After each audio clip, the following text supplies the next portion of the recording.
So this is the actual bag here. It has a nice pouch in here. It comes with a strap if you want to carry it in that fashion.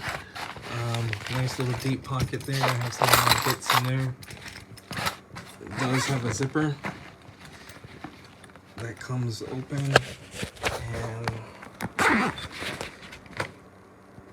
you have 3 layers of pockets,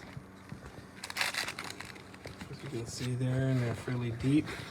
And I get all my tools in there.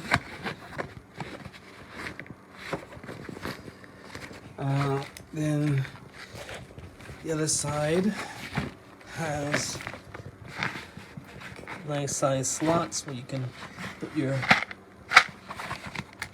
cases, and then the main one, of course, then also has big enough that you can put in a huge screwdriver set.